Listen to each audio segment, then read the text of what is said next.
Abramos no Salmo 19. Faremos a leitura a partir do versículo 7 até o final do Salmo. Salmo 19, 7. A lei do Senhor é perfeita e restaura a alma. O testemunho do Senhor é fiel e dá sabedoria aos simples. Os preceitos do Senhor são retos e alegram o coração. O mandamento do Senhor é puro, ilumina os olhos. O temor do Senhor é límpido e permanece para sempre. Os juízos do Senhor são verdadeiros e todos igualmente justos. São mais desejáveis do que o ouro, mais do que o muito ouro depurado, e são mais doces do que o mel e o destilar dos favos. Além disso, por ele se admoesta o teu servo, em os guardar a grande recompensa. Quem há que possa discernir as próprias faltas? Absolve-me das que me são ocultas. Também da soberba, guarda o teu servo, que ela não me domine. Então serei irrepreensível e ficarei livre de grande transgressão. As palavras dos meus lábios e o meditar do meu coração sejam agradáveis na tua presença, Senhor, rocha minha e redentor meu. Senhor, essa é a nossa oração nessa tarde, que tanto as palavras dos nossos lábios, quanto o nosso meditar, agradem o teu coração.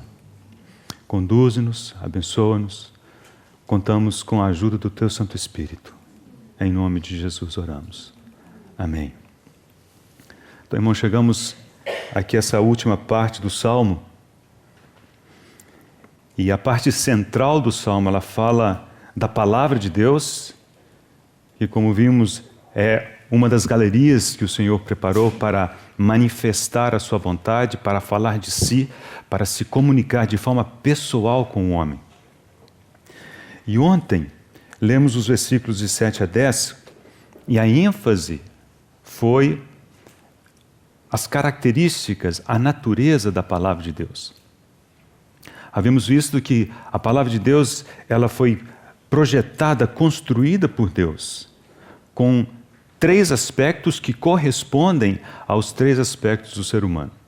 Ela tem uma forma, ela tem uma alma, ela tem um espírito. Ela é uma palavra espiritual. E algumas desses adjetivos que encontramos aqui com respeito à palavra, só se aplicam à palavra de Deus. Elas não podem ser aplicadas a qualquer outro livro que exista sobre a face da terra.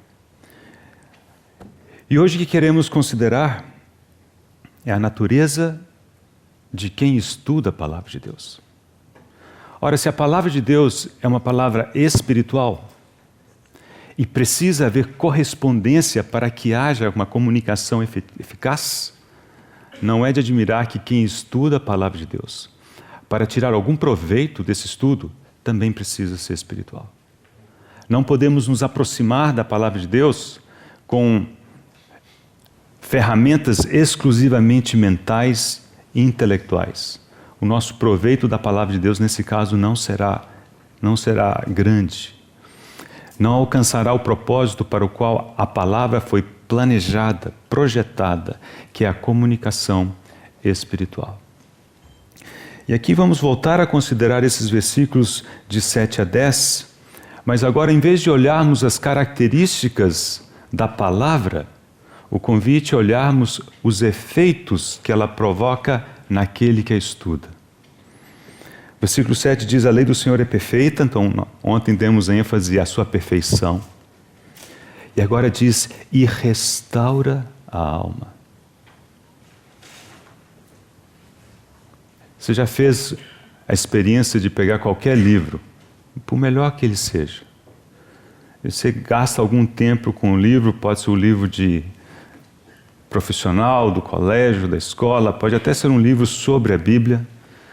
E no melhor dos casos, a gente tem a nossa mente despertada, achamos interessante, achamos empolgante, ou às vezes não, achamos chato, mas não podemos experimentar ou dizer com respeito a essa leitura que restaura a alma. A palavra de Deus tem esse poder. Quantas e quantas vezes vamos à palavra, às vezes no fim do dia, moídos por dentro e por fora. E começamos a estudar e o Espírito Santo ministra e fala e nos restaura. É impressionante isso. Esse é o poder da palavra de Deus. Uma palavra que é espiritual. Fala que dá sabedoria aos simples. Fala que alegra o coração. Então é difícil pegar algum livro que verdadeiramente traga alegria e paz ao seu coração. A palavra de Deus, ela faz isso. Muitas vezes nós não recebemos isso porque a falha está do nosso lado. Essa palavra que é espiritual, e se nós nos aproximamos dela numa condição espiritual fraca, então essa comunicação ela não se dá. Mas se estivermos adequados diante do Senhor, experimentaremos que ela alegra o coração. Ela ilumina os olhos. E certamente não são esses olhos. São aqueles olhos dos quais o apóstolo Paulo, orando aos Efésios, ou pelos Efésios, pediu a Deus que Ele iluminasse os olhos do seu coração, para que pudessem compreender os propósitos de Deus. Muito bem. Mas queremos prosseguir e tentarmos entender um pouco das consequências que essa palavra tem sobre aquele que a estuda. Aquele que a estuda, para que tenha proveito no estudo da Bíblia, tem que corresponder à palavra. Se a palavra é espiritual, temos que ser espirituais. A nossa abordagem da palavra não pode ser intelectual. O que não significa que não usamos ou dispensamos do intelecto para estudar a palavra. Não é isso. Mas o intelecto não é o carro-chefe. Precisamos aprender a permitir que no espírito percebamos certas realidades da palavra. Às vezes não conseguimos explicá-las ou demonstrá-las como quem demonstra um teorema, mas a sua intuição, o espírito diz, eu acho que é isso. E provavelmente é isso mesmo, o espírito que fala conosco. Aqui o salmista diz: além disso, por eles se admoesta o teu servo, em os guardar. A preocupação dele é de guardar a grande recompensa. Quem há que possa discernir as próprias faltas? Absolve-me das que me são ocultas. Eis alguém que está preocupado em levar uma vida santa. Também da soberba guarda o teu servo, que ela não me domine. Então serei irrepreensível e ficarei livre de grande transgressão. Passe algumas páginas, vamos ao Salmo 119.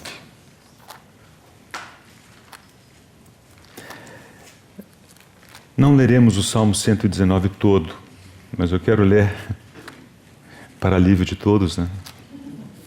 Mas vamos ler os primeiros 20 versículos desse Salmo. Eu gostaria de sugerir o seguinte exercício para os irmãos. É claro que nós vamos prestar atenção às palavras. Isso é óbvio, nós precisamos entender as palavras. Mas o exercício é tentarmos ir um passo além e tentarmos perceber qual que é o espírito do salmista ao registrar esses versículos. E descobriremos que o espírito é de alguém que está ávido pela palavra de Deus, por um caminhar com Deus, por uma obediência a Deus, por comunhão com Deus. E essa é necessariamente a chave para estudarmos e ganharmos visão por meio do estudo da palavra de Deus. Salmo 119, a partir do versículo 1. Bem-aventurados os irrepreensíveis no seu caminho, que andam na lei do Senhor. Bem-aventurados os que guardam as suas prescrições e o buscam de todo o coração. Não praticam iniquidade e andam nos seus caminhos. Tu ordenaste os teus mandamentos para que os cumpramos à risca.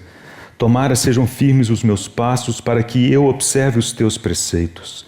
Então não terei de que me envergonhar quando considerarem todos os teus mandamentos. Render-te-ei graças com integridade de coração quando tiver aprendido os teus retos juízos. Cumprirei os teus decretos, não me desampares jamais. De que maneira poderá o jovem guardar puro o seu caminho? Observando-o segundo a tua palavra. De todo o coração te busquei. Não me deixes fugir aos teus mandamentos. Guardo no coração as tuas palavras para não pecar contra ti. Bendito és tu, Senhor. Ensine-me os teus preceitos. Com os lábios tenho narrado todos os juízos da tua boca. Mais me regozijo com o caminho dos teus testemunhos do que com todas as riquezas. Meditarei nos teus preceitos e as tuas veredas terei respeito. Terei prazer nos teus decretos. Não me esquecerei da tua palavra. Seja generoso para com teu servo, para que eu viva e observe a tua palavra. Desvenda os meus olhos, para que contemple as maravilhas da tua lei. Sou peregrino na terra, não escondas de mim os teus mandamentos. Consumida está a minha alma por desejar incessantemente os teus juízos. Perceberam? Perceberam que há alguém que anela profundamente por Deus, pela sua palavra, por um caminhar reto. Essa é a atitude para, ao sentarmos diante do Senhor, a sua palavra aberta, sermos capazes de ver algo, de recebermos revelação, recebermos luz. Não se trata de um estudo meramente intelectual, aplicando técnicas e leis que são importantes, mas não resolvem. Elas por si não resolvem. Porque no máximo tocaremos na parte física e na alma do texto, mas jamais no espírito. E o Espírito Santo também não nos impressionará. O que eu quero dizer, o resumo dessa história toda, é que o quanto aproveitamos do estudo bíblico depende da condição da nossa vida, depende da condição do nosso coração, depende do nosso caminhar. E não se trata apenas de dizer que a atitude ela é ruim, então não vou receber atitude boa, vou receber tudo. Não é isso também. O Senhor nos dá na medida em que precisamos e na medida em que somos capazes de receber. Quando estamos no início da caminhada, o Senhor nos dá certas coisas e não nos dará outras coisas, porque sabe que não está no momento ainda. Não se trata de porque estou errado. Não é isso. É porque não é a hora ainda. Mas precisamos prosseguir. E à medida que prosseguimos com o Senhor, Ele ilumina a sua palavra, abre os nossos olhos e nos concede revelação. Se eu não estou enganado, foi Mon Lawrence que disse que revelação é uma questão de vida. E é mesmo. E é mesmo. É algo que o Senhor nos dá, mas é como se pudéssemos dizer que ela é proporcional à nossa vida. Não é de admirar que passamos tanto tempo sem receber nada da palavra, porque vamos ver, a nossa vida está ruim, estamos secos, não andamos com o Senhor, né? Não anelamos por uma vida de santidade, caminhamos descuidadamente. Vou abrir a palavra e acho que o Senhor vai me dar grandes revelações? Não é assim o operar de Deus, mas Ele quer nos cativar. Cativar o nosso coração como Ele cativou o coração do salmista. E uma vez nessa posição, aí sim, Ele deseja nos dar revelação. Antes de voltarmos ao exemplo de ontem, daquele intérprete que interpelou o Senhor, vamos ler alguns 3 versículos pelo menos que ilustrem esses aspectos tão importantes da nossa atitude para com respeito à palavra de Deus e ao ensino. O primeiro versículo está no Evangelho de João, no capítulo 6, versículo 69. Vamos ler o 68 também para termos o contexto imediato. São palavras de Pedro ao Senhor. João 6, 68. Respondeu-lhe Simão Pedro: Senhor, para quem iremos? Tu tens as palavras da vida eterna. E nós temos crido e conhecido que Tu és o Santo de Deus. Irmãos, aqui temos um um princípio importante: crer para conhecer. A sequência aqui não é por acaso. Ele não diz que primeiro conhece para depois crer. Essa é a atitude, digamos, do ateu, do agnóstico. Me convença e eu crerei. Pode desistir dessa pessoa. Os caminhos do Senhor são diferentes. Você creia primeiro. E na medida em que você crer, você receberá a revelação. Então você conhecerá. Capítulo 7 do mesmo Evangelho, versículo 17. Observe que é muito próximo ao que acabamos de observar. Agora são as palavras do Senhor. Se alguém quiser fazer a vontade dele, conhecerá a respeito da doutrina, se ela é de Deus ou se eu falo por mim mesmo. Se alguém quiser fazer, conhecerá. Não é conhecer primeiro para depois fazer. O caminho do Senhor não é esse. Faça, então conhecerá. Creia, então conhecerá. Então o desejo de crer e de fazer são elementos importantes para recebermos conhecimento e revelação da parte de Deus por meio da sua palavra. E o terceiro e último versículo nessa sequência de elementos importantes no estudo da Bíblia está em Hebreus, no capítulo 4, versículo 2. Porque também a nós foram anunciadas as boas novas, como se deu com eles. Mas a palavra que ouviram não lhes aproveitou, visto não ter sido acompanhada pela fé naqueles que a ouviram. Aqui acompanhada também muitos dizem misturada. Recebemos a palavra, mas ela não é de proveito. Por quê? Porque ela não foi misturada com fé. Precisamos da fé. E é a fé que nos leva a crer primeiro, para receber conhecimento depois, para termos o proveito da palavra depois. A nossa atitude perante a palavra de Deus é tão fundamental. Nós não podemos chegar diante da palavra de Deus apenas para inchar o nosso intelecto e depois escolhermos o que faremos com aquilo. O que obedeceremos, o que não obedeceremos, o que creremos, o que não creremos. Ninguém vai longe na palavra de Deus com essa atitude. Ao contrário, como salmista, precisamos orar que o Senhor nos dê um coração que arde por Ele. E aí sim, ao debruçar sobre a palavra de Deus, haverá revelação. Vamos abrir então em Lucas capítulo 10, vamos rever aquela conversa do Senhor com o intérprete da lei. Já vimos um pouco disso ontem. Hoje quero voltar enfatizando esse ponto. Então, os irmãos lembram que o intérprete perguntou ao Senhor: Mestre, que farei para herdar a vida eterna? Essa pergunta está no versículo 25.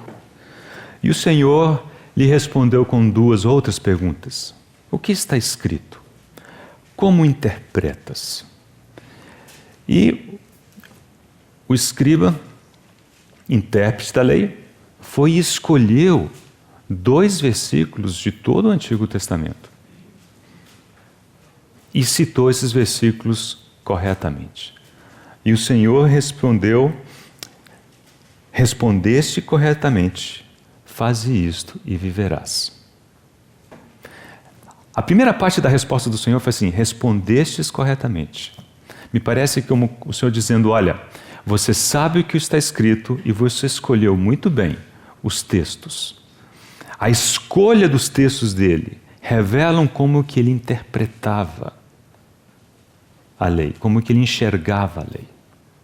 Mas quando o Senhor disse: faze isto e viverás, observe que o Senhor, ele trabalhou em cima do que o próprio escriba tinha dito. Ok, esta é a sua interpretação? Então faça. Fico imaginando se o escriba tivesse trazido outros versículos.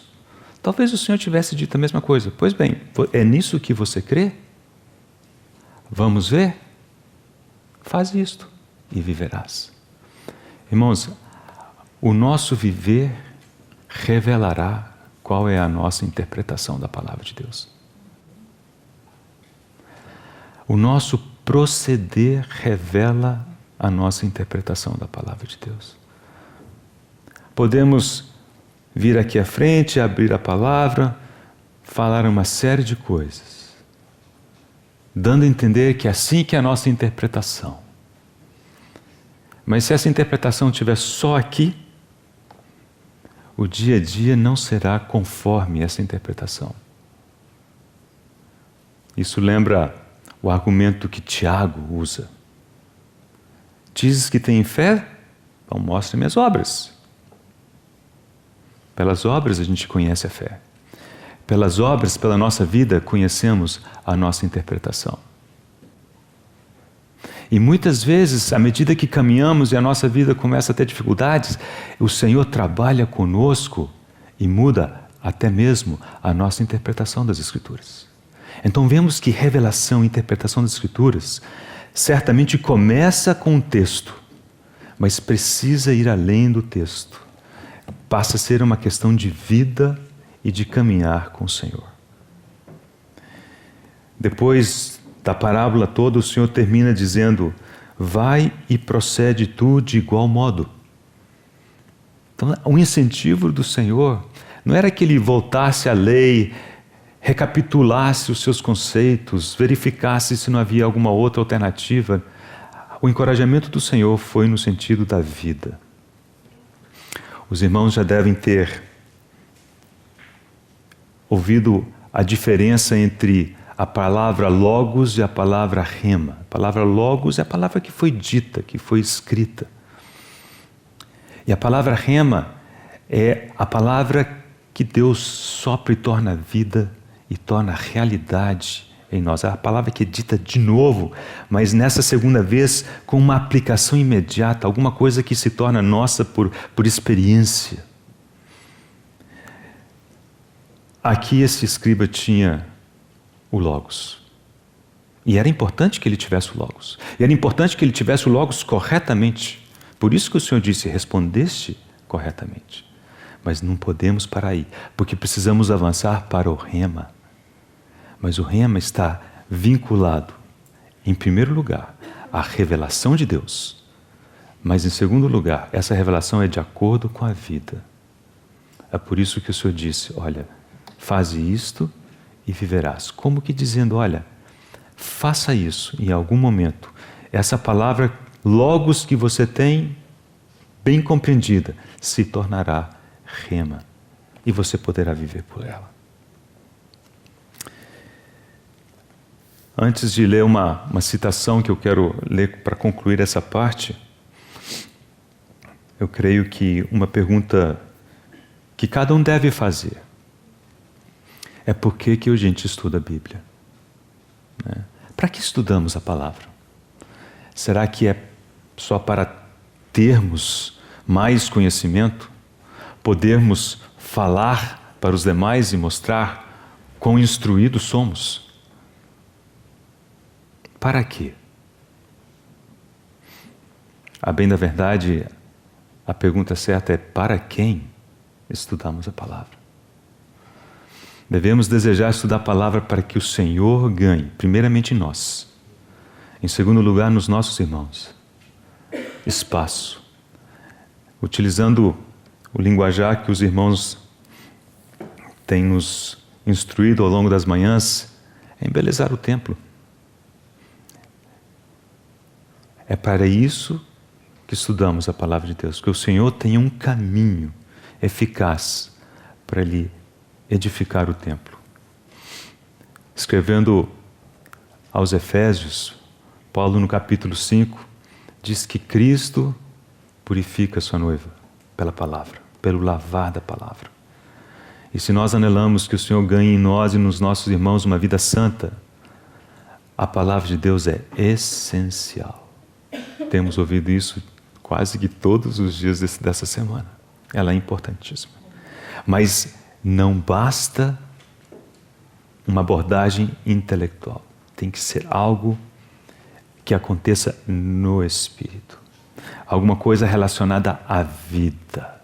Eu quero terminar essa primeira parte lendo uma citação do irmão Austin Sparks. Curiosamente, esse texto vem de um dos seus livros que fala de oração. Mas essa parte em particular, ela diz respeito a esse aspecto da revelação. Observe o que o irmão disse. Não podemos aprender princípios divinos ou obter conhecimento espiritual de livros e sermões. Tais princípios só podem ser conhecidos à medida que seguirem o processo de gestação. Primeiro deve haver concepção, que é algo interior. A seguir deve haver formação. E por fim, deve haver o trabalho de parto que conduz ao nascimento. É um processo de vida. Não podemos aprender questões divinas e espirituais de manuais, atenção agora, nem mesmo da Bíblia. Somente podemos aprender o que está na Bíblia pelo caminho de uma experiência viva. Observe que ele não está criticando a Bíblia, em absoluto. Mas diz que se a nossa atitude para com a Bíblia for a de um manual, eu vou buscar informação e pronto, é aquilo, não acontecerá nada. Precisa haver uma transação espiritual. Agora, da parte de Deus, Ele já nos deu uma palavra que é espiritual. E nós? Será que a nossa atitude é espiritual? Esse é o fundamento do estudo da palavra. Não é de admirar que tantos e tantos teólogos são ateus. Não tem prova mais evidente, mais clara de que o texto pelo texto mata. É o Espírito que vivifica. Então precisamos, na dependência do Senhor, pedir que Ele fale o nosso espírito e que assim Ele nos traga a seus pés. Ele disse, as minhas ovelhas ouvem a minha voz, reconhecem a minha voz. Muito bem. Então, vamos passar para a segunda parte. Na segunda parte ficou apenas uma lei, e daqui a pouquinho eu vou ler todas as leis, desde a primeira, para colocar isso de forma talvez um pouco mais organizada. Mas a lei que ficou faltando é a lei da discriminação.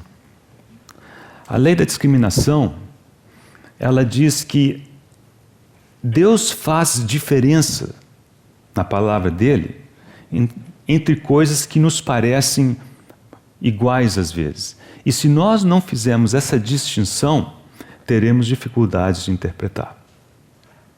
Então, por exemplo, a palavra filhos. No grego existem palavras diferentes para filhos. Vocês lembram de João 1,12? A gente cita isso quando prega o Evangelho, né?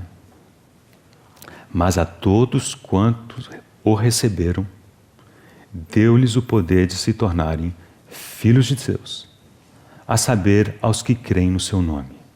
Então, por esse versículo é muito claro que aqueles que creem no nome do Senhor são filhos de Deus. Muito bem. Aí no Sermão do Monte, o Senhor disse, bem-aventurados os pacificadores, porque serão chamados filhos de Deus. Aí você fala assim, poxa, mas não era só crer? Agora eu tenho que ser pacificador também? E ser pacificador não é fácil, não. Tente separar uma briga sem você entrar na briga. Às vezes você entra num conflito e o conflito, depois da sua chegada, só fica maior. Nós somos assim, propensos à confusão, à briga. E o Senhor diz, olha, bem-aventurados os pacificadores, aqueles que têm a capacidade de chegar numa situação de contenda e trazer reconciliação, trazer paz. Então a gente logo percebe que as características dessa pessoa já é de alguma vivência, de alguma experiência, de alguma maturidade? E só então que a pessoa é filho de Deus? É só então que a pessoa é chamada filho de Deus? No grego, as palavras para filhos aí são duas palavras diferentes. Em João capítulo 1, versículo 12, a palavra é teknon, aquele filhinhos, aquele neném, a quem foi, nasceu. Agora, a palavra em Mateus 5,9 é huios, que fala de filhos maduros, filhos que já ocuparam uma posição de responsabilidade na casa. Então Deus cuidadosamente utilizou palavras diferentes para representar situações diferentes. A lei da discriminação nos diz que nós temos que reconhecer isso também. Outro exemplo. Se com a tua boca confessares a Jesus como Senhor e em teu coração creres que Deus o ressuscitou dentre os mortos, serás salvo. Romanos, capítulo 10, versículo 9. Então, para ser salvo, é crer. E é verdade.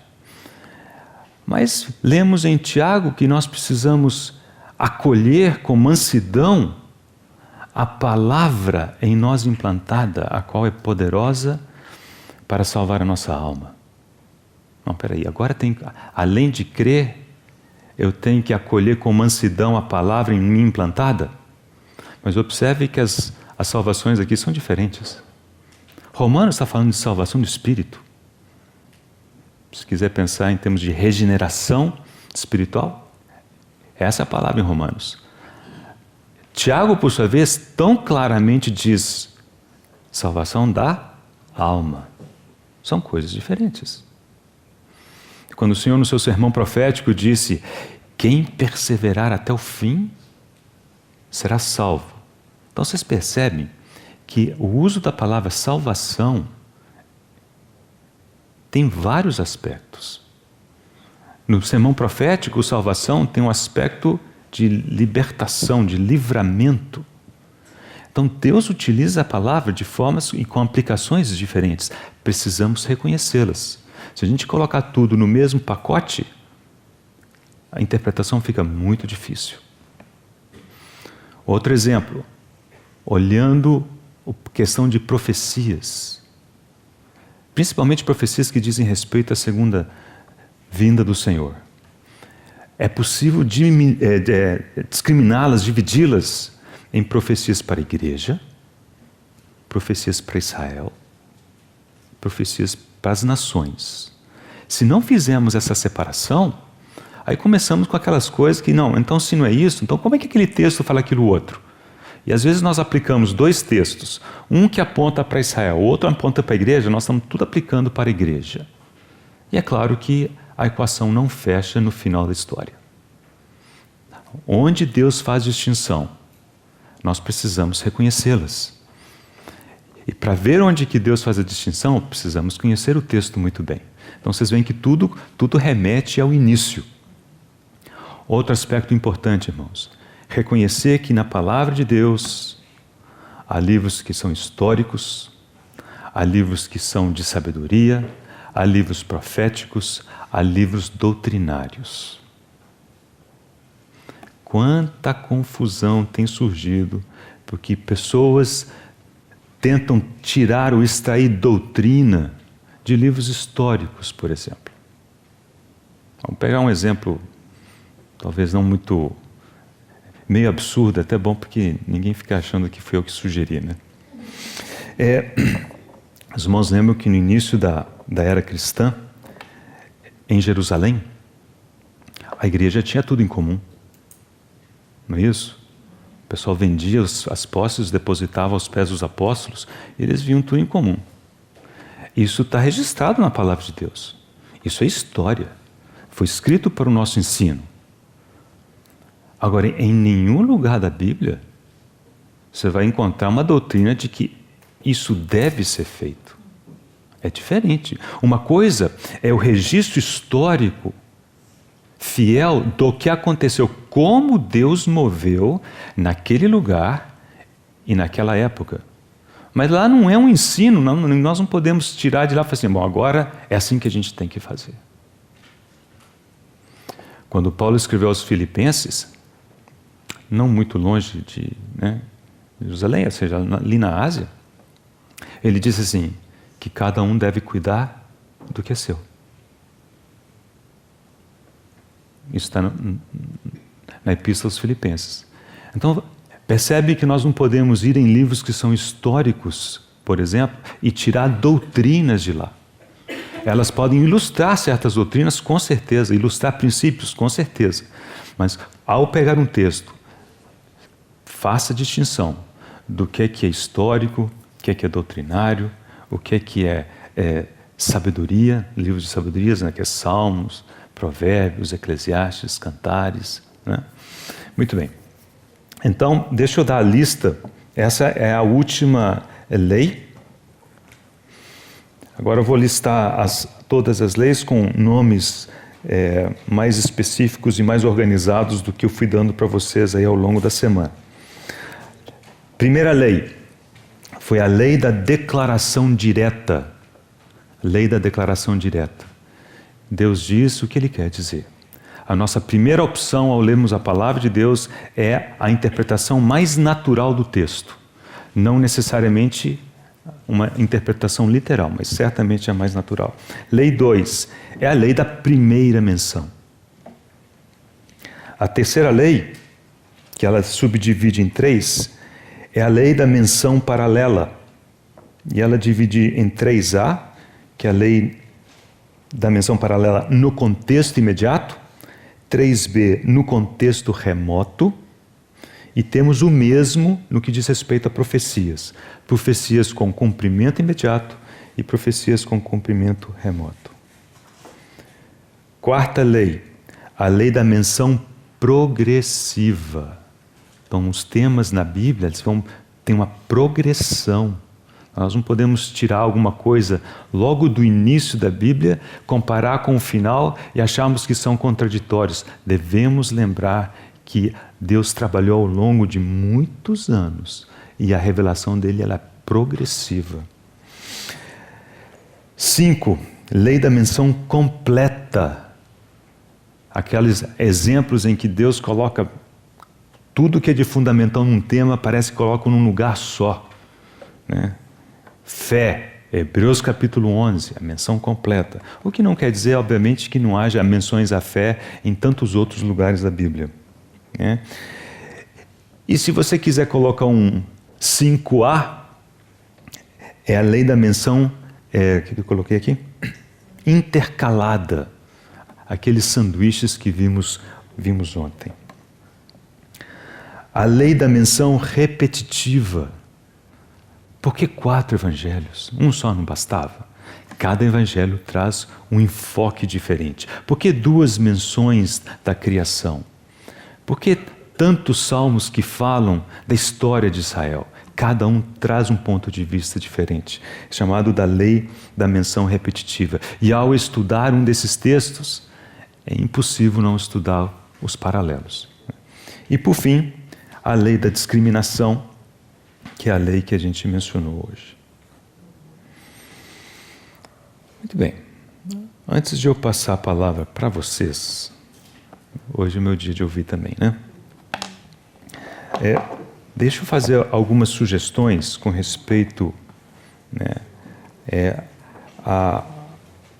São dicas, não são leis, são coisas que ao longo dos anos muitos têm achado muito conveniente, muito útil no estudo da Bíblia. E claro, vocês podem e devem aplicar algumas dessas sugestões no seu estudo, qualquer que ele seja. O primeiro passo, que certamente vocês já conhecem, é a leitura do texto. Né? E a leitura várias vezes do texto. Acho que não é surpresa para ninguém que a gente vê certas coisas só depois de termos lido aquele texto várias vezes. Né? E às vezes depois de não sei quantas leituras, a gente fala assim, não, como é que pode? Como é que eu não vi isso antes? Eu lembro de muitos anos atrás, lendo um livrinho do irmão Délcio, ele utilizou a seguinte figura. Suponhamos que alguém esteja com fome e resolve matar a fome comendo biscoito. Aí come um biscoito, continua com fome, come 2, continua com fome e vai comendo biscoito. Aí quando chega no 10º biscoito, comeu o 10º biscoito, fica saciado. Seria absurdo imaginar que foi só o 10º biscoito que, como que por um passe de mágica, saciou a fome daquela pessoa. Cada biscoito teve o seu papel. Só que no último que ela se sentiu satisfeita. Às vezes as nossas leituras são assim. Tem um dia que você fala assim, não, eu não tinha visto isso antes. Alguma conexão aconteceu. Às vezes coincidiu com alguma coisa que você ouviu de alguém, alguma experiência que você viveu, e o Espírito Santo pôs isso tudo junto para acender a luz. Mas não despreze as muitas outras leituras que você fez. Cada uma teve seu papel. Memorização de textos, de versículos. Então vai estudar um texto, não precisa memorizá-lo todo, se você não quiser ou não puder, mas escolha um versículo que você ache central, memorize-o. Use mais de uma tradução. Isso é muito útil. E hoje é tão mais fácil encontrar traduções. Observe o significado de nomes, de pessoas, de lugares. Isso é muito útil, desculpa. Pode dar exemplos de traduções? De traduções? Você quer dar exemplo, Christian? Ou você quer que eu dê os exemplos? Não, teus exemplos. Exemplos de traduções? Sim. Bom, aqui no meu Bíblia Olive Tree, em português, eu tenho aqui a autorizada, a corrigida, a brasileira, não tenho ela aqui, mas eu tenho em papel, e a fiel, uma tradução muito boa. São pelo menos 4 traduções em português que eu consulto. Depois tem a tradução do Darby, tem uma tradução em francês, tem uma tradução em espanhol. Se você consegue ler alguma coisa, aproveite, porque... Em inglês, aí tem várias. King James, a New King James, a NASB, New American Standard Version. Pessoalmente, eu não gosto da NIV. A NIV, eu acho que ela cai mais para uma transcrição do que propriamente uma tradução. Eu não tenho nenhuma dessas Bíblias da linguagem do dia de hoje. Já basta a linguagem dos meus alunos, essa é a linguagem dos dias de hoje que eu preciso. Ela fica... o que ocorre com essas traduções é que ela já é uma interpretação. Aliás, toda tradução é uma interpretação. Toda. Aquelas que procuram ser mais fiéis ao original, elas, digamos, seguram as ideias dos tradutores.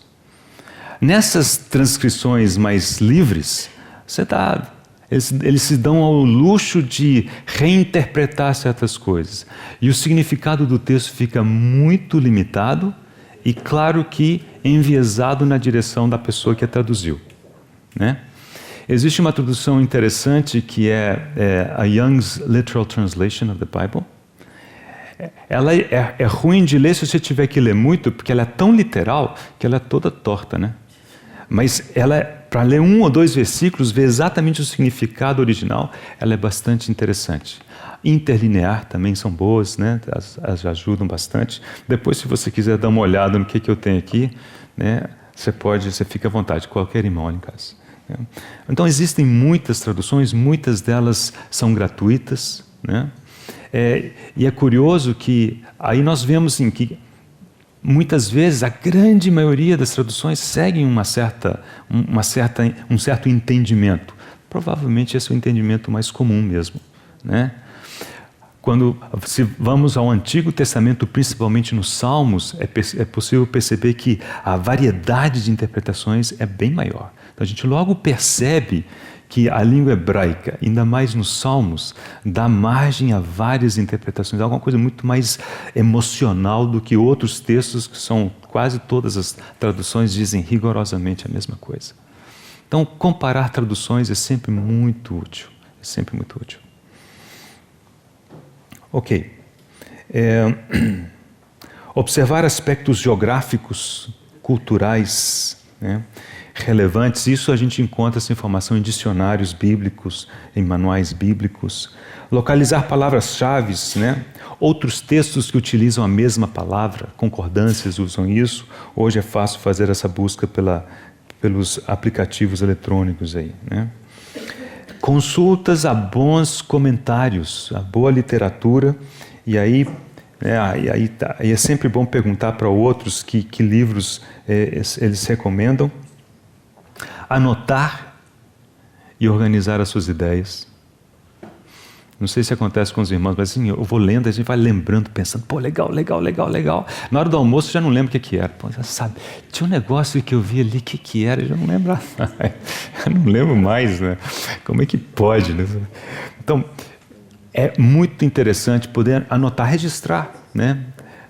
Tem vezes que eu pego anotações antigas e olho e falo assim, pô, escrevi isso? Pô, bonito, né? Nem acredito que fui eu que escrevi, né? Então, é muito conveniente a gente anotar e organizar as nossas ideias, né? Compartilhar. E compartilhar no sentido amplo. Não estou falando de ir na frente e necessariamente falar para uma congregação. Compartilhe com seu amigo, seu cônjuge, compartilhe com seus filhos, com seus pais. É na divisão que o Senhor multiplica. Não é isso? Não é essa a história da multiplicação dos pães? Na matemática humana, divisão, número. Se você divide por um número maior do que 1, o resultado é sempre menor. De acordo? Divide por 2, você tem a metade. Divide por 3, você tem um terço. Está cada vez um pedaço menor, né? Na matemática de Deus, quanto mais se divide, mais se tem. Porque Ele diz, eu multiplico. Ele multiplica na divisão. Compartilhe. Eu lembro uma vez um irmão dizendo o seguinte, eu preciso falar isso. Porque eu sei que se eu não falar isso, o Senhor não vai me dar mais. O Senhor não me dará mais enquanto eu não repartir essa palavra. Então, irmãos, sejam encorajados. Agora, não fique imaginando o que isso significa pregar de púlpito. Pode ser que sim, pode ser que não. Mas entre os irmãos, às vezes, durante o almoço, você menciona alguma coisa que você viu, né? E aí você vai receber alguma coisa do irmão e você vai se sentir enriquecido. Muito bem. Eu acho que as minhas sugestões são essas daí, especificamente com a questão do Balaão. Bom, imagino que os irmãos sentiram na pele que o assunto ele não é tão simples quanto possa parecer, né?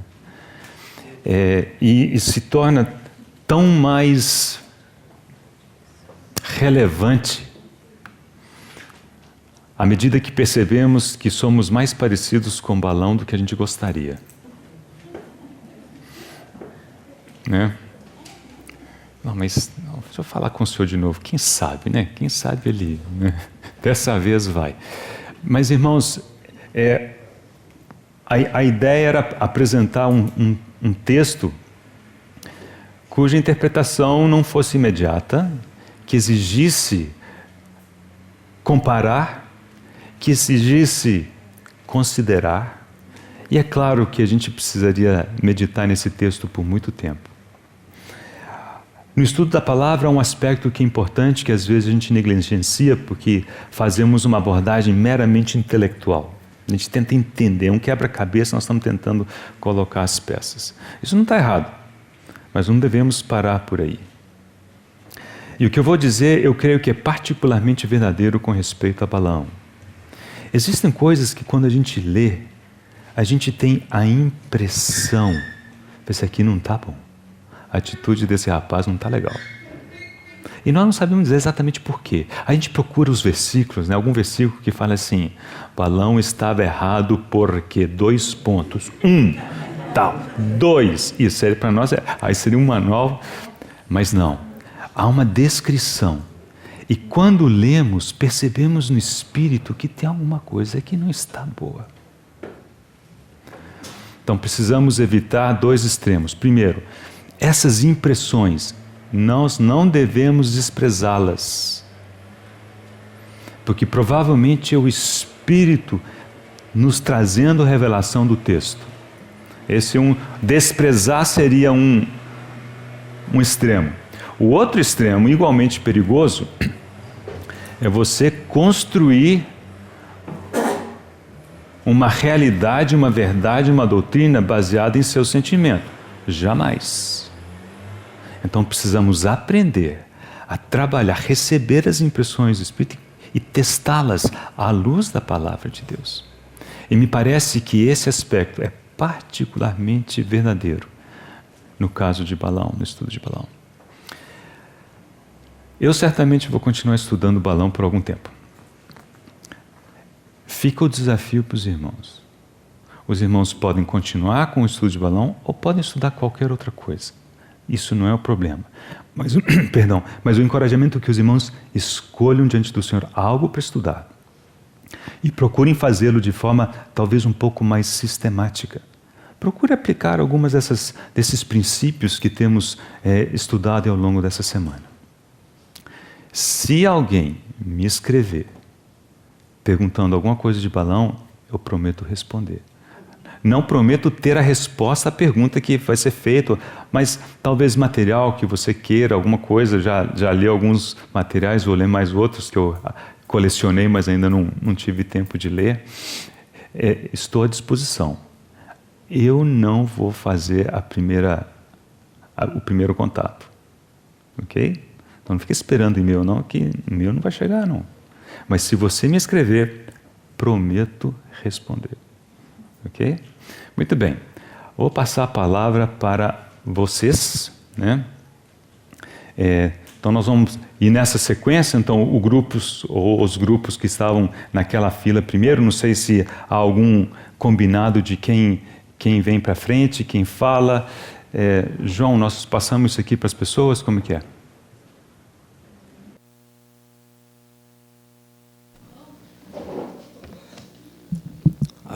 Como o irmão Luiz já mencionou, na verdade esse tempo é tão curto para a gente estudar um assunto tão vasto e que não tem uma conclusão exata que nós esperamos, não é verdade?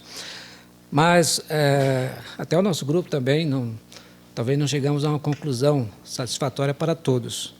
Muitos sentimentos e interpretações, mas o que foi conversado valeu a pena para o início. E eu menciono novamente o irmão Luiz que, quem sabe, posteriormente a gente pode estudar melhor. Dentro do nosso tempo, eu queria trazer dessa forma, pelo menos que eu entendi. Nós vemos ali em Números um fato histórico, né? Ou seja, Balaão foi chamado para fazer um serviço a nível espiritual para um rei. E junto com o chamado foi levado um certo pagamento, né, correspondente a esse serviço. Ou, no segundo instância, a oportunidade de projeção no pensamento de Balaão. E, posteriormente, em todos os textos que é mencionado a respeito de Balaão, é vista a intenção do coração desse personagem, dessa pessoa. Então, só para a gente entender melhor, eu coloquei dessa forma. Eu vou mencionar algumas coisas de Números 22, só para a gente entender algumas facetas a respeito dessa pessoa. Por exemplo, o versículo 6 diz que Balaque sabe do poder de Balaão de abençoar e amaldiçoar. De onde ele tirou essa ideia? Então, fica assim um mistério para nós, a informação que ele tinha a respeito desse personagem. No versículo 7, os anciões levam um pagamento pelo serviço esperado por parte de Balaão. Então, naturalmente, eles sabiam que Balaão o que fazia por pagamento. No versículo 8, Balaão se apresenta como uma pessoa que tem contato com Deus. Isso também é uma coisa importante. E, por outro lado, também no versículo 9, vemos que Deus se direciona a Balaão. Então, tem muitos aspectos dentro desse texto que a gente pode pensar se ele é ou não é. Será que Balaão é? Ou será que ele não é? Vamos deixar para outra oportunidade. Bem, agora, no versículo 21 do 23, aparentemente, Balaão tem um discernimento da condição espiritual do povo, naquele momento. Tá? Eu não vou ler os versículos, senão o tempo não vai dar tempo. No versículo 2 do 24, o Espírito do Senhor veio sobre ele. Isso acontece com os justos na velha aliança. Não é verdade? Tá? E no versículo 17, que foi observado por um irmão, que a estrela que guiou os magos que foram até Belém para encontrar o rei de Israel, provavelmente era baseado nesse texto que ele mencionou, a estrela de Judá. Né? Então, em outros textos, Deuteronômio, Josué, Neemias, Miqueias, o que a gente vê é que é apenas mencionado que a maldição proposta por Balaque para Balaão, a maldição ao povo, foi transformada em bênção por Deus. Só isso que a gente escuta. Agora, em termos de princípio, eu percebo, pelo menos é o que eu vi, que de princípio nós vemos só no Novo Testamento. O princípio da intenção do coração de Balaão. E quais são esses? Em 2 Pedro 2,15, diz que ele foi movido por avareza. O que isso quer dizer? Judas 11 diz que ele foi movido por ganância. Quase que a mesma situação. E, por que pareça, essa motivação de Balaão se transformou em uma doutrina no contexto da igreja de Pérgamo. E o que é que nós vimos Pérgamo? Mistura. Por quê? Porque no texto de Números nós não vemos a perspectiva de Balaão mostrar um caminho para destruir o povo, para Balaque. Nós encontramos isso lá em Números 31:16, quando Moisés interpreta isso. Diz que quem foi realmente que levou, ensinou essa proposta, né, de misturar o povo com as mulheres moabitas foi, no caso, Balaão. E nesse caso, nós olhamos lá Apocalipse, que se transformou numa doutrina dentro do contexto da igreja de Pérgamo. Agora, veja bem, para definir se ele é ou não é, por exemplo, quando Pedro fala sobre Balaão, parece-me, também alguém mencionou, que provavelmente ele é considerado como falso profeta, porque no versículo 1 vai dizer exatamente isso. Né, como falsos profetas, vai listando até chegar em Balaão. Certo? Agora, veja bem, o que ocorreu, só para nível de exemplo, com Balaão, eu penso que foi o mesmo que aconteceu com Geazim. Você lembra? Lá de 2 Reis 5, tá? Quando Naamã foi curado de lepra, aí o profeta Eliseu, que não tinha a mesma perspectiva, ele não recebeu o prêmio que foi oferecido para ele, não foi? Mas Geazim, discípulo de profeta, olha aí, ele se aproveitando do momento e ele foi até lá, Naamã, e recebeu. E nós sabemos o resultado. Geazim, pelo que aconteceu, podemos dizer que ele não era justo diante de Deus? Que ele não fazia parte do povo de Deus? Uma ideia que nós lançamos, né? Certo? Então, o que é isto, senão ter o coração exercitado na avareza e amar o prêmio da injustiça, como é registrado lá no Novo Testamento? Agora, isso desclassifica pensarmos que Balaão, ele não era algo que estava sendo movido por Deus, como dizer assim, um profeta de Deus, que é até um termo que não é usado para ele diretamente, né? Não vemos na Bíblia essa expressão profeta de Deus, certo? Mas, consequentemente, a gente sabe que é isso que houve naquele momento. E para finalizar, Paulo, ele diz lá em 2 Coríntios 2,17, que não mercadejava a palavra de Deus. Não fazia comércio da palavra. Agora, o que eu quero observar é que ele diz assim, como tantos outros. Quem são esses tantos outros? Imagina que é no contexto da igreja. Muitas vezes nós podemos ser como Balaão, mercadejando a palavra do Senhor. Né? Então, a nossa conclusão, no final das contas, é pensar que realmente só quando chegarmos lá que vamos saber se ele era ou não era. Mas as impressões ficam para o nosso estudo. Amém? E eu queria aproveitar só o último minuto e alguém do grupo, se quiser ainda complementar alguma coisa. Vamos ler rapidamente o texto, irmãos. Nós temos pouco tempo. Números 24, vamos começar pelo versículo 1. Vendo Balaão que bem parecia aos olhos do Senhor que abençoasse Israel, não se foi esta vez como antes ao encontro dos encantamentos, mas voltou o seu rosto para o deserto. Levantando Balaão os seus olhos e vendo a Israel, que estava acampado segundo as suas tribos, veio sobre ele o Espírito de Deus. Agora o versículo 15. Então proferiu a sua parábola e disse: Fala Balaão, filho de Beor, e fala o homem de olhos abertos. Fala aquele que ouviu as palavras de Deus e o que sabe a ciência do Altíssimo, o que viu a visão do Todo-Poderoso, que cai e se lhe abrem os olhos. Vê-lo-ei, mas não agora. Contemplá-lo-ei, mas não de perto. Uma estrela procederá de Jacó, e um cetro subirá de Israel, que ferirá os termos dos moabitas e destruirá todos os filhos de Sete. E Edom será uma possessão, e Seir seus inimigos também será uma possessão, pois Israel fará proezas. E dominará um de Jacó, e matará os que restam das cidades. E agora, 2 Pedro. Vamos começar pelo versículo 15.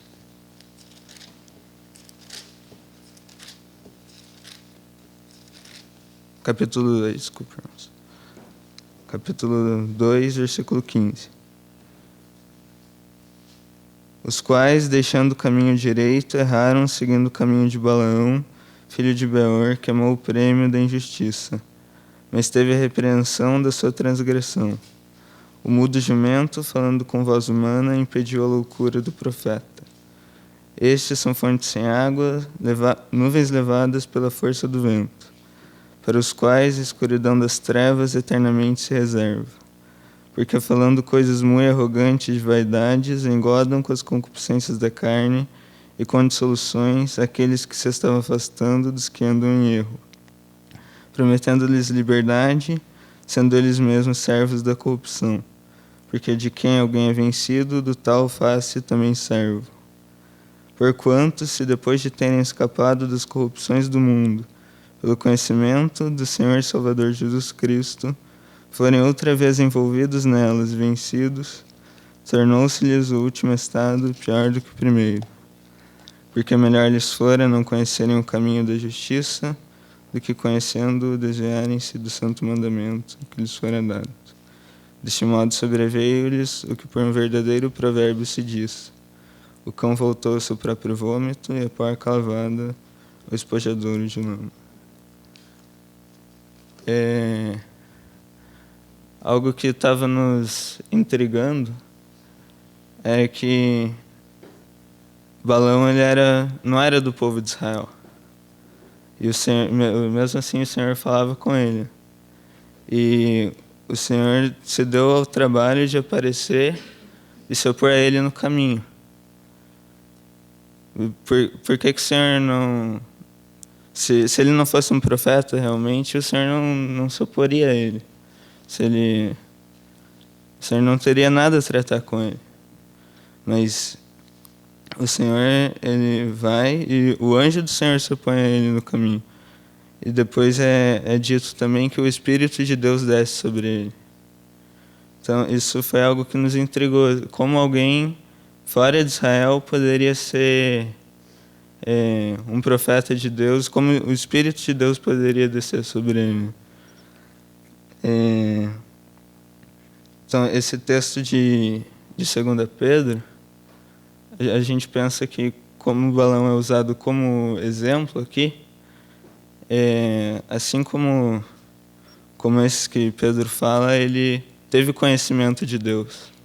Ele também fala que tinha o conhecimento do Altíssimo. E a gente percebe aqui no versículo 20, que ele é usado como exemplo daqueles que tiveram conhecimento de Deus, mas mesmo assim voltaram para as corrupções do mundo, voltaram para o caminho errado. Então a gente pensa, escrevendo a lápis, vamos usar essa expressão, que Balaão, ele foi mesmo usado pelo Senhor, ele era do Senhor, mas ele se corrompeu e não seguiu o caminho do Senhor, seguiu o seu próprio caminho.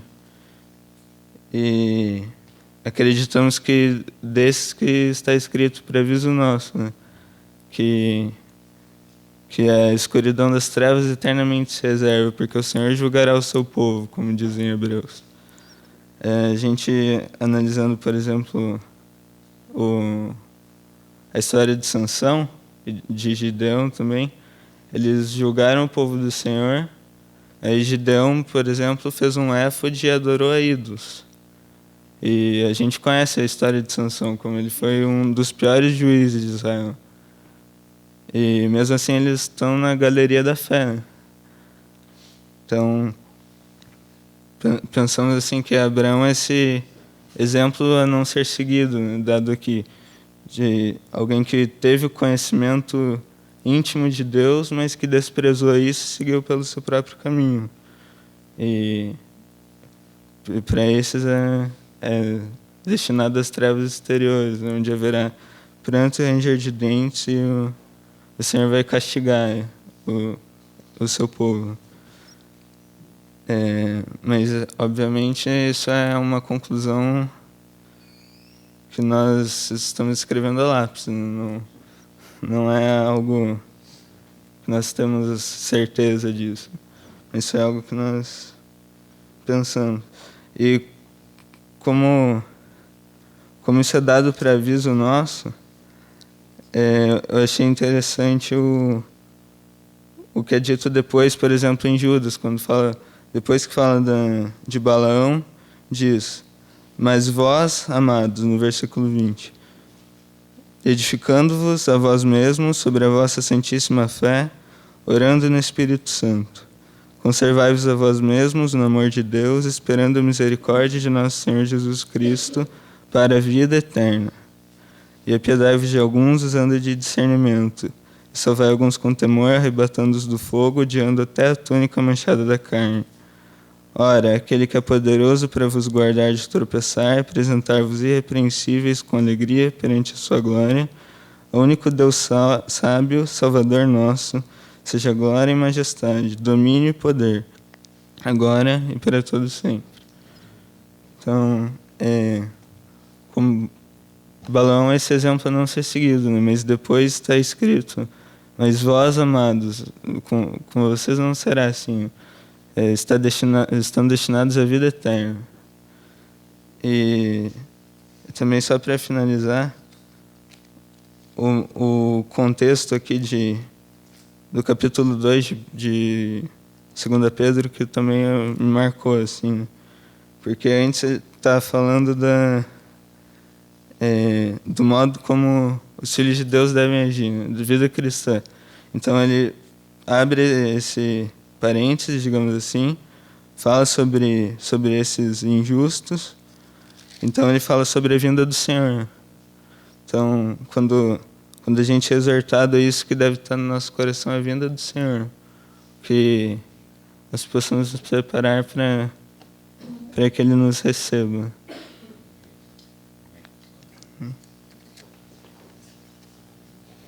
Boa tarde, irmãos. Primeiramente eu vou ler 2 textos.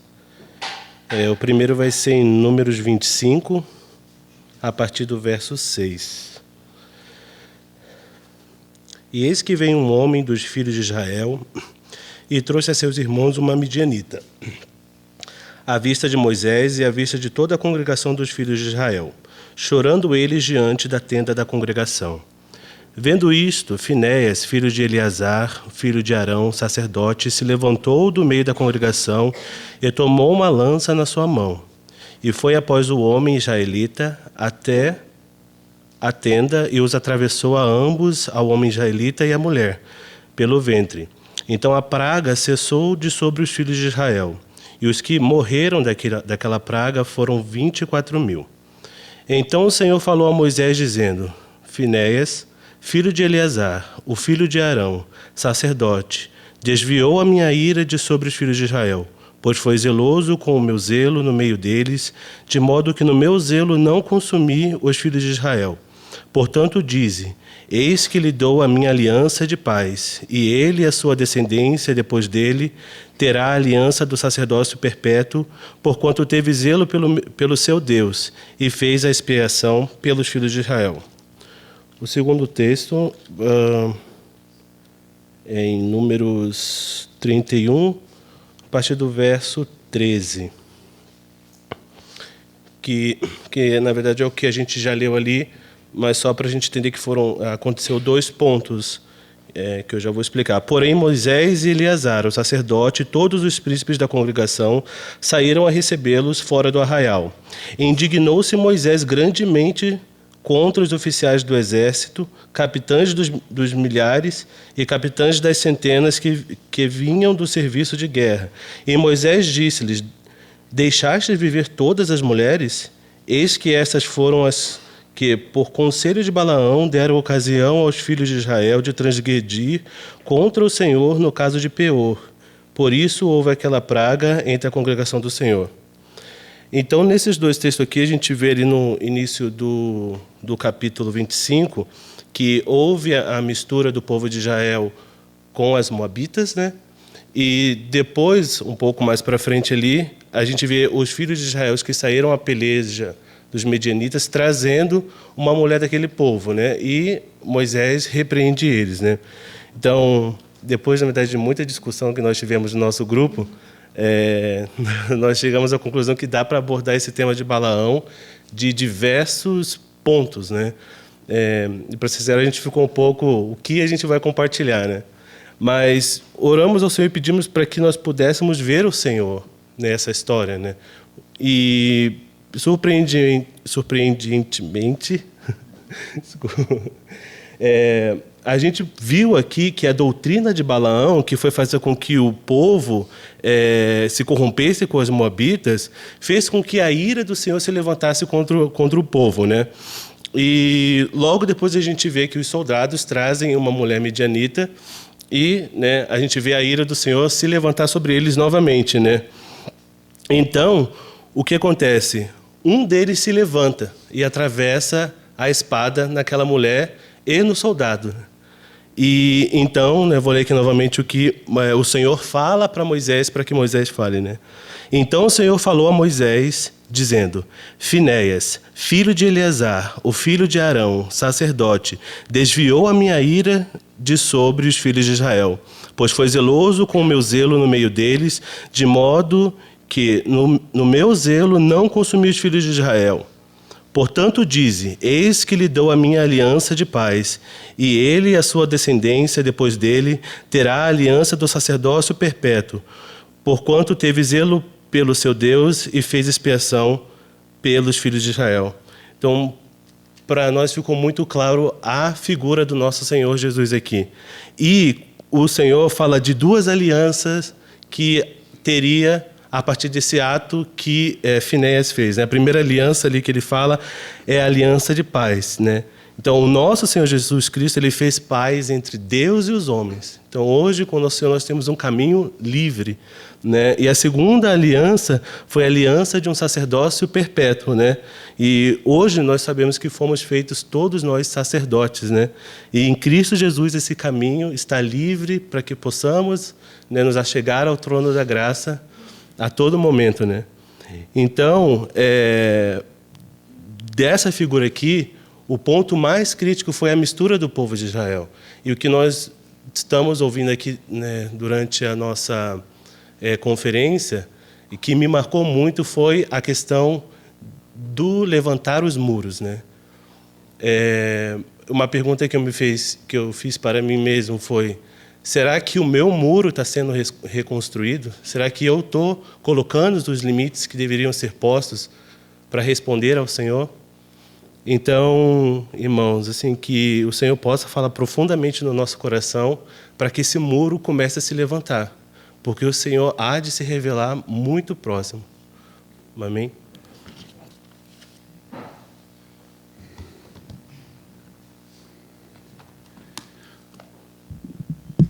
Boa tarde, irmãos. Esse tipo de exercício é sempre mais fácil fazer quando você está nos primeiros, né? Porque os tópicos vão sendo esgotados. Então, eu vou tentar não me sobrepor ao que já foi colocado para não ser repetitivo. Então, considerando que essa conferência foi chamada de conferência de treinamento, né? Especialmente a sessão com o nosso irmão Luiz, especificamente um treinamento para nos ajudar a aprender a estudar a palavra, a gente viu alguns princípios, né, nesses dias todos. Um que foi repetido várias vezes pelas manhãs, né, que nós devemos, ao ler a Bíblia, nos ater aos fatos. E nos ater não no sentido de estabelecer uma limitação, mas de prestar atenção nos fatos. E vimos com o Luiz de várias leis de interpretação da Bíblia, né, algumas que poderiam ser diretamente aplicadas nesse texto, nesse assunto de Balaão, né? Aliás, um assunto muito bem escolhido para um estudo de caso, né? Porque a gente pode perceber todas as dificuldades, né? Quando a gente vai ler a primeira vez, parece que não está entendendo nada. O que o Luiz quer com isso? Então, a gente poderia aplicar aqui a primeira lei, né? A declaração direta. Deus diz o que ele quis dizer, né? Então, quando ele disse para Balaão que não era para amaldiçoar, não tem questionamento sobre isso, né? Não é para amaldiçoar, pois é um povo bendito. E tem alguns pontos onde a gente pode ver que a aplicação dessas leis não é tão simples. A gente poderia usar, colocando os números que foram ditos já tarde, a lei número 5, menção completa, porque quase todo o assunto de Balaão está contido nesses 3 capítulos de Números, mas também poderíamos aplicar a lei da menção paralela, porque tem informações que, por alguma razão, a qual eu não sei, não está tudo aqui. As explicações de algo que aconteceu aqui, mas está omisso, vêm de outros textos. Mas uma coisa bem básica que a gente pode ver é que a gente tem que aplicar aqui também a lei número 0, que é tão óbvia, que não está nem listada, né? Nós precisamos ler várias vezes. Poderíamos dizer que essa é a lei 0.1. A 0.2, ler com atenção e não de qualquer jeito. Se a gente ler números 22, 23 e 24, sem prestar atenção, é fácil chegar à conclusão que Balaão estava 100% correto e Deus estava errado. Porque a gente vê Balaão obedecendo e a gente vê Deus mandando ele ir e depois cirando porque ele foi. Vê Deus decidindo que ia matá-lo e desiste no meio do caminho. Então, numa leitura sem prestar atenção, a gente pode entender tudo errado, porque nós somos extremamente limitados. E a lei 0.3, se a gente for lembrar dos textos que nos pediram para ler antes da conferência, e era fácil identificar quais textos era para cada parte, né? Para esse período da tarde era o Salmo 119. E se a gente leu o Salmo inteiro, a gente viu que existem inúmeros versos que nos dizem quem pode nos ensinar a palavra de Deus. O Espírito Santo operando em nós. Não tem estudo, não tem leitura, não tem mente privilegiada que vá nos fazer compreender a palavra de Deus. Só o Espírito dele. A gente olhando para os fatos, se a gente fosse olhar de maneira bem simples, bem resumida, a gente podia olhar 2. Moabe chama Balaão 2 vezes para amaldiçoar Israel. E Balaão 3 vezes abençoa Israel. E aí a gente pode ver que o mundo não consegue entender a Deus, né? O mundo não compreende a Deus.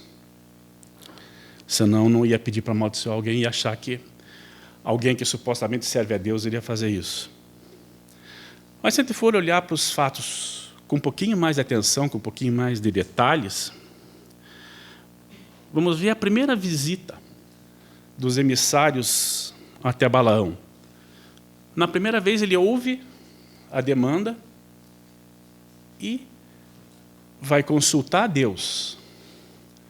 Aparentemente é o certo, né? Porém, se ele é alguém que serve a Deus, precisava consultar a Deus para ver se devia amaldiçoar alguém?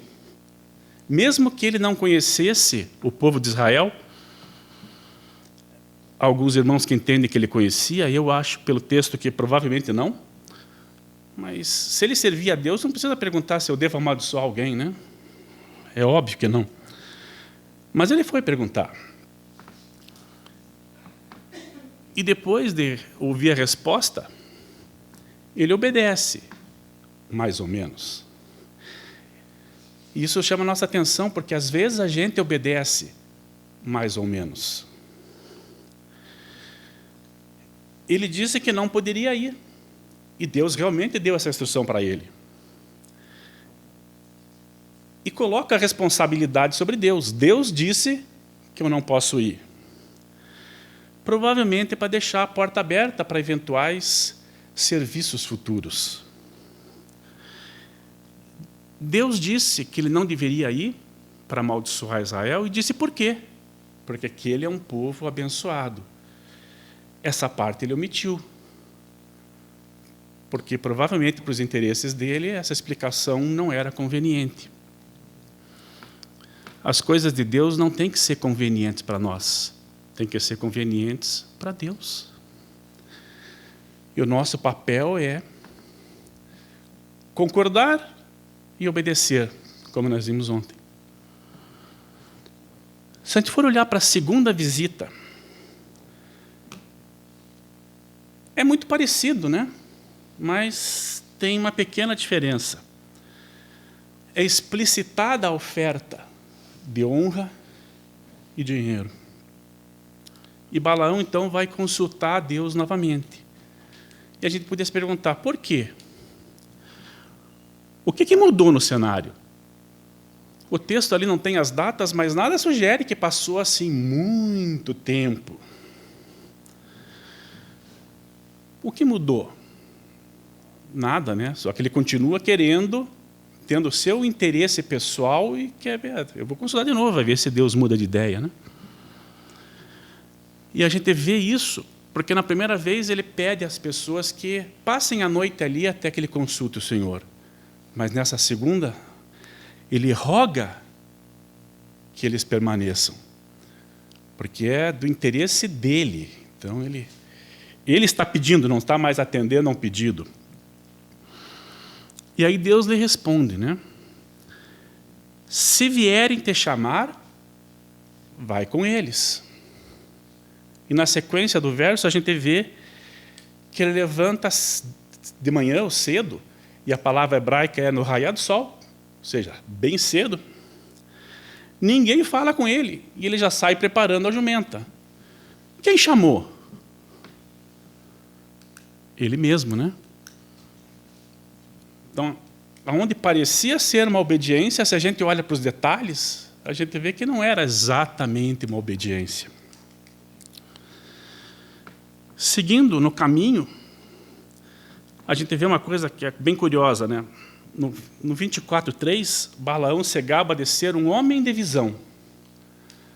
Mas no caminho da cidade dele, até a fronteira de Moabe, ele viu menos que a jumenta, né? Grande visão.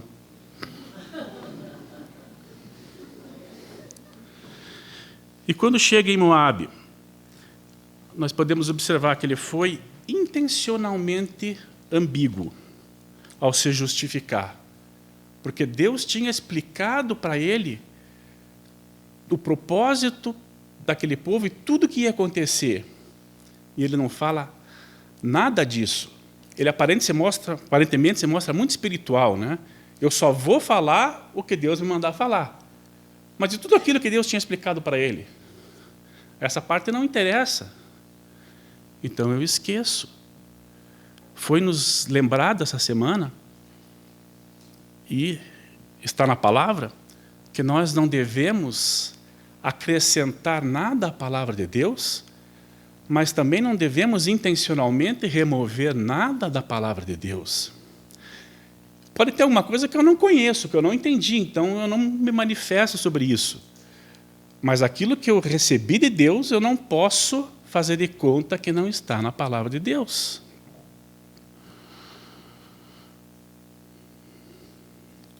Depois a gente vê Balaão atendendo a Balaque, e nas primeiras 2 situações,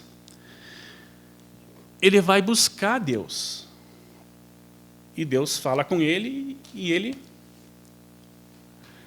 responde de maneira correta, né? Ou seja, ele abençoa Israel em vez de amaldiçoar. Na terceira, ele conclui que já não precisa mais buscar de Deus. O que mudou? Antes ele precisava, agora não precisa. Deus agora é estável, antes podia mudar de ideia. Então a gente vê como os nossos interesses, escondidos lá no fundo do nosso coração, podem afetar a forma com a qual a gente se comunica com Deus, com a qual a gente vai procurar a vontade de Deus. E se o nosso coração é esse coração de cobiça, que ele demonstrou, Deus não vai nos revelar nada. O objetivo de Deus nunca vai ser atender os nossos interesses, mesmo que nos pareçam legítimos.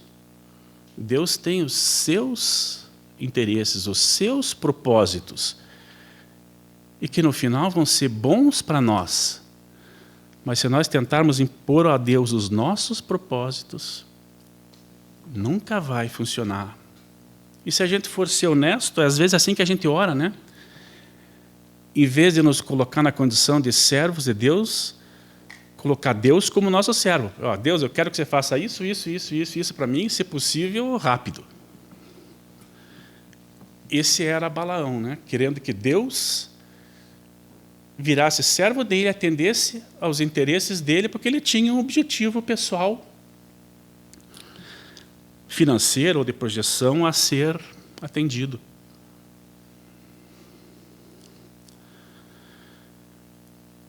E aqui a gente percebe que nós não sabemos as motivações das pessoas. E olha que eu posso dizer que às vezes a gente não conhece bem a nossa própria motivação. Mas Deus, que sonda o interior de todas as pessoas, conhece. E é para isso que Ele vai olhar, porque tem no coração. E por último, um outro ponto importante para a gente perceber aqui, para a gente entender um pouquinho desse nosso maravilhoso Deus. Enquanto tudo isso aqui acontecia, Israel estava acampado lá na planície, né? O povo não tinha a menor ideia do que estava acontecendo. Mas eles, compreendendo ou não, enxergando ou não, Deus estava operando para protegê-los. E é assim que Ele faz com cada um de nós, que a gente enxergue ou não, que a gente reconheça ou não, Ele está sempre olhando pelo nosso bem. O nosso bem do ponto de vista dele, né? Obviamente, não do nosso. É um grupo que veio de longe, lá de cima, e veio do sul e do nordeste, né? Mas, bem, sem querer repetir muito, mas nós também partimos dessa discussão, né, de se Balaão era um profeta de Deus ou não era um profeta de Deus, e assim por diante. Mas o que nós entendemos é assim, com base no fato de que a palavra de Deus é imutável, mesmo que Abraão tivesse sido tentado de várias vezes, ele deveria ser muito claro com aquele não que o Senhor lhe deu pela primeira vez. Mas, ainda assim, ele, nessa negociação que o irmão colocou agora, né, nós vimos assim realmente Abraão tentando Deus para satisfazer o seu próprio interesse de fato. Mas, ainda assim, ele sabia que ele não tinha como amaldiçoar a quem Deus não amaldiçoava, né? E nisso também nós ficamos pensando, também com base naquele texto, naquele versículo que nós lemos a respeito de Esdras, né? Esdras 7:10, que diz que Esdras tinha o coração disposto a buscar a palavra, a cumprir e a ensinar a palavra. E aí nós entendemos que o profeta, ele de fato, ele também se compromete com a sua palavra, com a palavra que ele traz. Então, de alguma forma, Abraão estava comprometido com o que ele dizia. Se ele reconhece... Desculpe, eu falei Abraão, né? Balaão. Balaão estava, de alguma forma, comprometido com a profecia que ele trazia da parte de Deus. E nós vemos, então, que ao profeta também cabe cumprir a profecia. Se ele falou, e falou, de fato, em nome de Deus, e trouxe a bênção do Senhor ali, ele deveria reconhecer, de fato, que Israel era um povo abençoado e que não haveria o que ele pudesse fazer em termos de trazer a maldição. Mas ele cedeu a cobiça do seu próprio coração, como é dito nos demais textos, né? E não viveu conforme a profecia que ele próprio trouxe. E isso fica assim, muito claro. Nós conversamos bastante também a respeito da questão do arrependimento e da questão do retornar. E Balaão, nós não vimos nele o arrependimento no sentido de retornar, por mais que ele reconhecesse que tinha feito errado quando teve aquele episódio com a mula e com o anjo do Senhor, né? Nós ficamos questionando que ali seria um bom momento de ele realmente retroceder e voltar.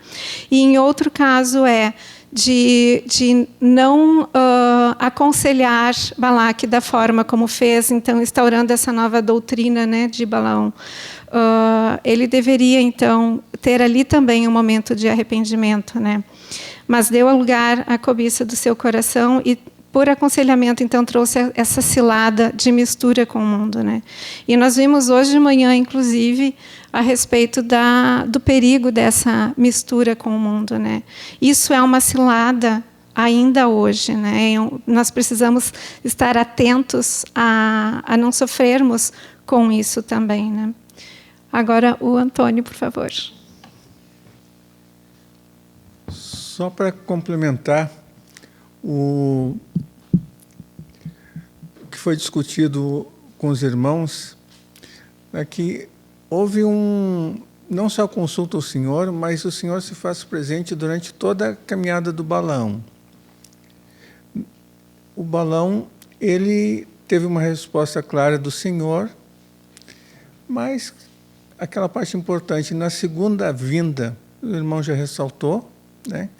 Veio maior número, oferecendo maior honra, né? Uma representação maior, mas o Senhor perseverou com o Balaão todo o caminho. Vejam bem, ele perseverou se opondo. Ele mesmo, quando a segunda vez disse vai, né? Essa pergunta não precisava ter sido feita ao Senhor. É povo abençoado.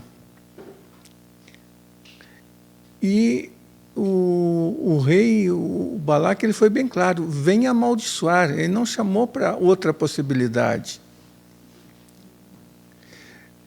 Então, o Balaão segue, aí o Senhor se opõe no caminho e, junto ali ao episódio da mula desviar para o campo, depois machucar logo o pé, né, do Balaão, uma parte muito específica do caminhar, né, um caminho errado que andava Balaão, e depois o próprio Senhor aparece para ele, ele vê o Senhor. Então, veja, o tempo todo o Senhor estava vigiando sobre o caminhar de Balaão, e ele não se arrependeu. Essa perseverança do Senhor talvez seja uma misericórdia do Senhor, esperando um arrependimento, um retorno. Em nenhum momento Deus descuidou. Assim como Deus não descuida de nós em nenhum momento. E depois, quando o Balaão vai e abençoa, dentre todas as profecias de bênção, ele ali diz: o verei de longe, né? Não agora. Mas veja bem, ele tinha visto o Senhor, mas não conseguiu discernir, né? Mas ele profetizou a vinda do Senhor, a estrela de Israel, né? O cetro de Judá. Ele viu o Senhor, né, profeticamente, mas não conseguiu trazer para a vida dele. Em Judas, né, mostra assim que o destino do Balaão não foi algo bom. Ele buscou uma coisa aqui, com os olhos terrenos. Ele não buscou a recompensa do que Deus disse. A gente pode perguntar assim: será que Balaão não tinha nenhuma noção de Deus, de alguma coisa, por ele ser gentil? Tem um autor que levanta que Jó também era gentil e viu o Senhor, né? Então, na galeria de Deus da Bíblia, tem gentios que viram a Deus, né? Então, Deus não deixa nem o judeu, nem o gentil sem se dar a conhecer. Em Judas diz que para não seguir o caminho de Balaão, né? Pediu, vamos ver em Judas 11. Vamos ler o versículo, já foi lido para ficar bem sedimentado. Isso não tira que o Senhor esteve o tempo todo vigiando o Balaão, talvez para arrependimento, se opondo a ele. Ai deles, porque prosseguiram pelo caminho de Caim e, movidos de ganância, se precipitaram no erro de Balaão e pereceram na revolta de Corá. Vejo que isso foi uma influência muito séria. E a gente tem que ter esses cuidados no nosso caminhar cristão.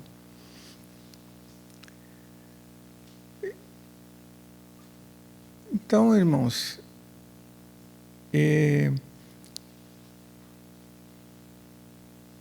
acho que os irmãos já enfatizaram bem os outros pontos, né? E um outro ponto que, para encerrar, né? A profecia dele é belíssima. Se a gente ler Números 22, 23 e 24, o texto é de uma beleza profética, né? Então, o texto não está invalidado pela pessoa do Balaão. O Senhor nos dirija e o Senhor nos esclareça. Amém. Primeiramente, queria pedir que os irmãos me perdoem se soar um pouco repetitivo, mas queria trazer para a congregação um alerta que o Senhor colocou no meu coração. Então, começar lendo alguns textos, como na primeira epístola de Paulo aos Coríntios, capítulo 10, versículos 1 a 6. Ora, irmãos, não quero que ignoreis que nossos pais estiveram todos sob a nuvem, e todos passaram pelo mar, tendo sido todos batizados, assim na nuvem como no mar, com respeito a Moisés. Todos eles comeram de um só manjar espiritual e beberam da mesma fonte espiritual, porque bebiam de uma pedra espiritual que os seguia, e a pedra era Cristo. Entretanto, Deus não se agradou da maioria deles, razão porque ficaram prostrados no deserto. Ora, essas coisas se tornaram exemplos para nós, a fim de que não cobicemos as coisas más, como eles cobiçaram. Mais um trecho, que é na Epístola de Judas, nos versículos de 8 a 11. Ora, estes, da mesma sorte, quais sonhadores alucinados, não só contaminam a carne, como também rejeitam governo e difamam autoridades superiores.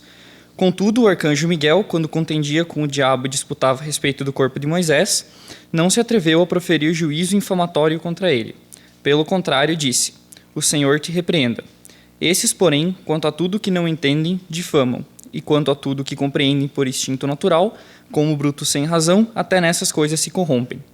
Ai deles, porque prosseguiram pelo caminho de Caim, e movidos de ganância, se precipitaram no erro de Balaão, e pereceram na revolta de Corá.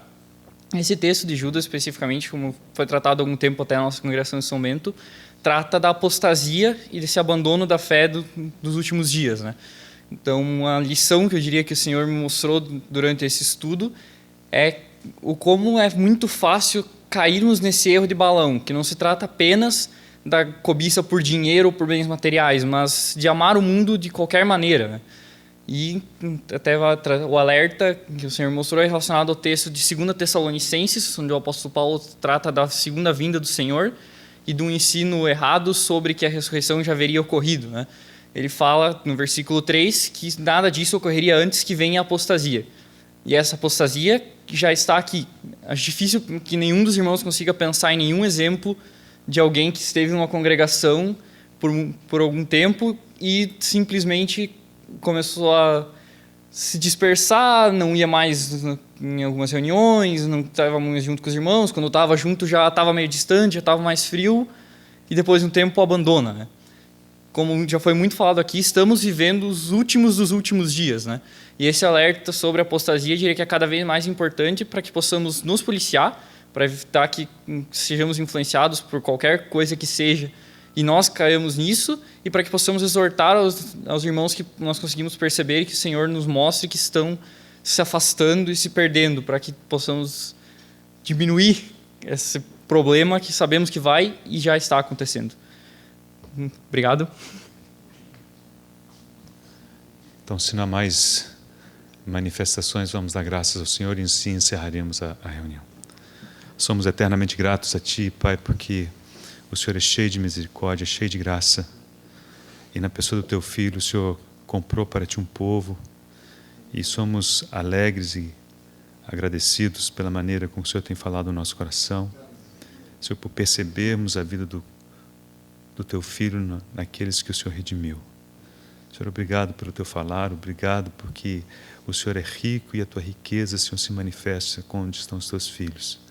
Senhor, nós nos encomendamos a Tuas mãos, pedimos pelo restante, Senhor, desta tarde e o compartilhar à noite, que o Senhor também nos conduza e nos abençoe. Em nome de Jesus, Senhor, amém. Amém.